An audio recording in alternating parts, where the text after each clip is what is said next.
اے پیغمبر، جو قیدی تمہارے قبضے میں یعنی گرفتار ہیں ان سے کہہ دو کہ اگر اللہ تمہارے دلوں میں نیکی معلوم کرے گا تو جو مال تم سے چھن گیا ہے اس سے بہتر تمہیں عنایت فرمائے گا اور تمہارے گناہ بھی معاف کر دے گا، اور اللہ بخشنے والا ہے، مہربان ہے۔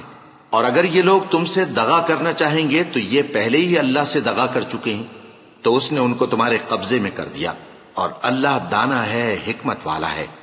جو لوگ ایمان لائے اور جنہوں نے ہجرت کی اور اللہ کی راہ میں اپنے مال اور جان سے لڑے وہ، اور جنہوں نے ہجرت کرنے والوں کو جگہ دی اور ان کی مدد کی وہ، آپس میں ایک دوسرے کے رفیق ہیں۔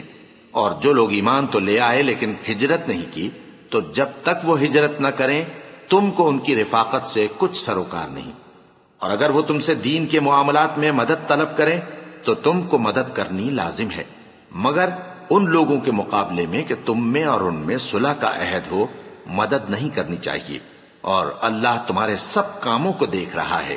اور جو لوگ کافر ہیں وہ بھی ایک دوسرے کے رفیق ہیں۔ تو مومنو، اگر تم یہ کام نہ کرو گے تو ملک میں فتنہ برپا ہو جائے گا اور بڑا فساد مچے گا۔ اور جو لوگ ایمان لائے اور وطن سے ہجرت کر گئے اور اللہ کی راہ میں جہاد کرتے رہے، اور جنہوں نے ہجرت کرنے والوں کو جگہ دی اور ان کی مدد کی، یہی لوگ سچے مسلمان ہیں۔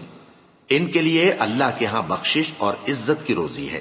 اور جو لوگ بعد میں ایمان لائے اور وطن سے ہجرت کر گئے اور تمہارے ساتھ ہو کر جہاد کرتے رہے، وہ بھی تمہیں میں سے ہیں۔ اور رشتہ دار اللہ کے حکم کی روح سے ایک دوسرے کے زیادہ حقدار ہیں۔ کچھ شک نہیں کہ اللہ ہر چیز سے واقف ہے۔